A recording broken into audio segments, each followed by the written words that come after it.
PFI ഭീകരർ തയ്യാറാക്കിയ ലിസ്റ്റിൽ കൊല്ലപ്പെടേണ്ടവരായ 500-ലധികം പേരുണ്ട് എന്നാണ് അന്വേഷണ ഏജൻസികൾ ഇപ്പോൾ പറയുന്നത്. അതിനേക്കാൾ പ്രധാനപ്പെട്ട കാര്യം, അത് മുഴുവൻ പേരും RSSO BJPയോ അല്ല എന്നുള്ളതാണ്. പൊതുവെ PFIയുടെ ലിസ്റ്റ് എന്ന് പറയുമ്പോൾ അത് RSSകാർക്കെതിരെ അല്ലെങ്കിൽ BJPക്കെതിരെ എന്നാണ് എല്ലാവരും ധരിക്കുക. ഭൂരിപക്ഷം പേരും RSS BJP നേതാക്കന്മാരാണ് എങ്കിലും ജഡ്ജിമാരടക്കമുള്ള മറ്റുള്ളവരും ഈ ലിസ്റ്റിൽ ഉണ്ട് എന്നാണ് അറിയുന്നത്. അപ്പോൾ ജഡ്ജിമാരടക്കമുള്ള മറ്റുള്ളവർ എന്ന് പറയുമ്പോൾ അതിൽ പോലീസുകാർ വരാം, അതിൽ മറ്റ് രാഷ്ട്രീയ പാർട്ടികളുടെ അല്ലെങ്കിൽ മറ്റ് മതസംഘടനകളുടെ നേതാക്കന്മാർ വരാം.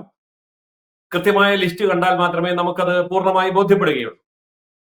പക്ഷേ ഇങ്ങനെ ഒരു ലിസ്റ്റ് തയ്യാറാക്കി ആൾക്കാരെ കൊന്നൊടുക്കുന്ന ആ ഒരു പ്രോഗ്രാം അവർ തുടങ്ങിയിരുന്നു എന്നുള്ളതിന്റെ തെളിവാണല്ലോ ആലപ്പുഴയിലെ രഞ്ജിത്ത് ശ്രീനിവാസന്റെ കൊലപാതകം. കൂടുതൽ വാർത്തകളും വിശേഷങ്ങളും നിങ്ങളിലേക്ക് എത്താൻ ABC മലയാളം സബ്സ്ക്രൈബ് ചെയ്യുക, ബെൽ ബട്ടണും അമർത്തുക.